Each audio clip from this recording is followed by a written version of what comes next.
Welcome back to the Red Dice Diaries RPG podcast with John and Hannah. Hi. We're back once again with another bonus voicemail episode, cracking open our bulging post bag and looking at all the lovely messages that you send us.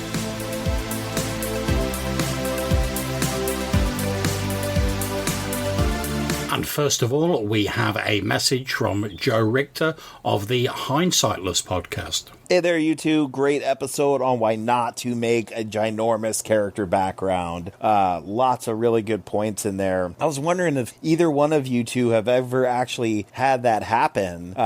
John, during the episode, John was talking about something being an apocryphal story, and that got me thinking. In the 10 years I've been back in the hobby, no player has ever brought me more than, I'd say, like a paragraph, maybe two, of a character background. And when I was playing as a kid, nobody ever did that. And so I was just wondering, was that really popular from like the mid 90s to 2010 or so during that time period? Because I didn't play at all during then, so I think I missed some of these tropes. I've just heard people talking about players doing this for years now, and I've just never seen it myself. So anyway, have you? Peace out. Hi Joe, thanks for the message. Now that you mention it, it was the late 90s. Early 2000s when I encountered a few of these. Them World of Darkness days. And I must admit, I was guilty of more than one or two of them myself. I know the GM that we played Vampire live action with thoroughly approved of the lengthy character backgrounds, but rarely got a chance to use them for everybody. Yeah.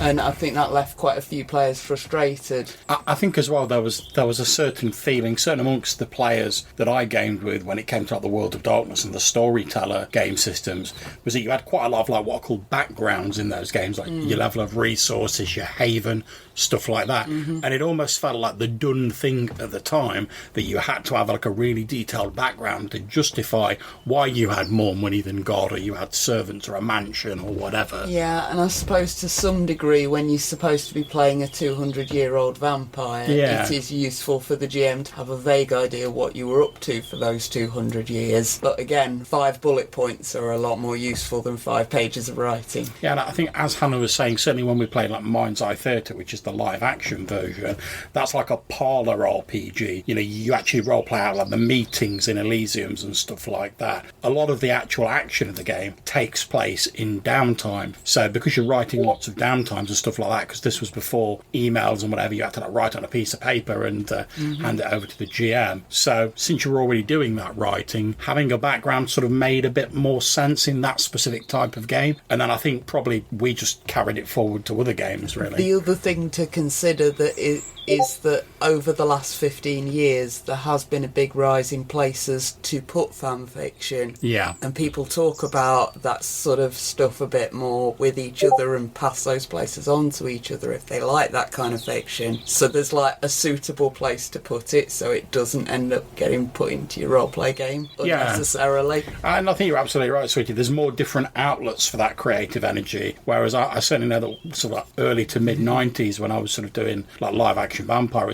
I didn't have a blog, I didn't have a podcast, I didn't have anything like that.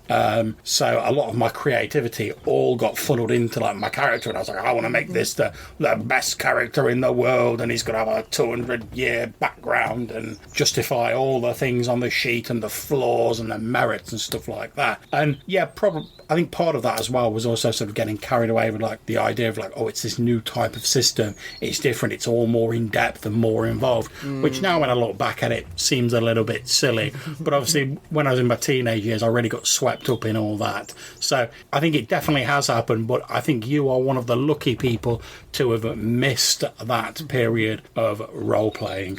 So let's see what else Joe's got to say. Hey Hannah and John, loving the monster episodes. I think they're really, really cool. If you're looking around and stuck for a monster, maybe you could do red caps. They're one of my favorite monsters, but I don't know much about them outside of the gaming world. So, you know, I just thought I'd throw that out there. Anyway, you two, keep up the great work, and I'll talk to you soon. Peace out. Hey there, Joe. Thank you very much for your suggestion. Both myself and Hannah are big fans of red caps, actually. We've role-played a number of them at various LARPs that we've been to, and we've certainly used them in tabletop games as well.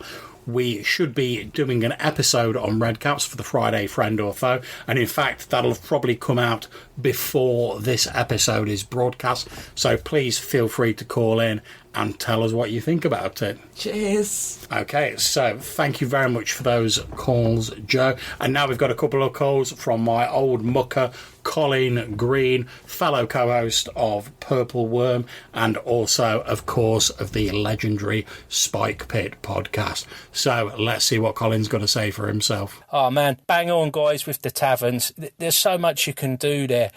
Recently I'm running in Port Nyanzaru and there's a place called the Thundering Lizard. It was just a name on a page in a book. I'd failed to prepare properly and I totally had to improvise this crazy, colourful place known for its reputation of liveliness. I took inspiration from things like the Notting Hill Street Carnival. To some extent, I think I had the Club Tropicana video playing in my mind and various 80s music videos. So it was party central. The bar owner was like a kind of vaguely Rastafarian guy with dreads, and he was a frustrated singer, so he keeps bursting into bits of song, or he's kind of like calling out tune as the band is playing in the background. It's been such a great location, really different. We're really enjoying it. Keep up the good work. I've also been super enjoying the Friend or Foe Friday. I was quite surprised with the unicorn episode. I don't know what I was thinking really on unicorns, but you brought some insight to me.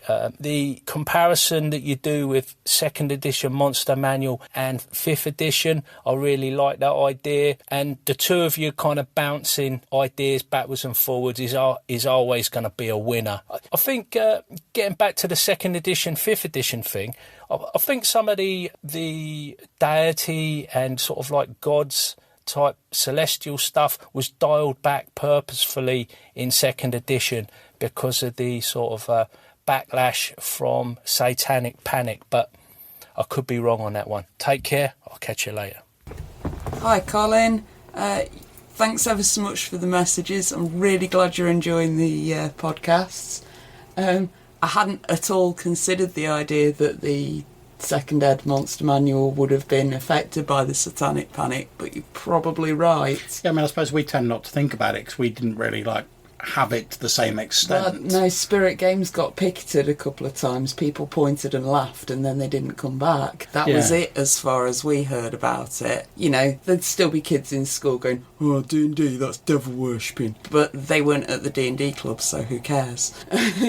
Whereas I think over on the other side of the pond, it got to be a massive thing, didn't it? Yeah, I mean, over here, if you like Hannah said, you had a couple of people sneering us again about devil worship, but over here you could tell them to fuck off, whereas you couldn't really do that in America, so because it was so prevalent. So I don't think we felt the pressure of that to the same extent. But yeah, thank you for bringing that up, Colin. I genuinely, like Hannah, had not considered that at all, but it's definitely something to bear in mind in the future. And I think there are probably a number of different factors contributing to the increased sort of prevalence of deities and demigods and stuff like that in 5th edition. Obviously, they're going for a more mythic, sort of high fantasy vibe in 5th edition, whereas your OSR stuff tends to be a bit more sort of down and dirty and a bit more sort of grubby. I don't want to say low fantasy because there's magic and stuff in it still, but it certainly has a different feel to 5th edition. Not to say that either of them are bad, just that they are sort of approaching it very differently. But as you say, there are certainly other considerations to take under advisement. And finally, to round things off for this episode, we received an email from my old friend Rob Davis in Canada,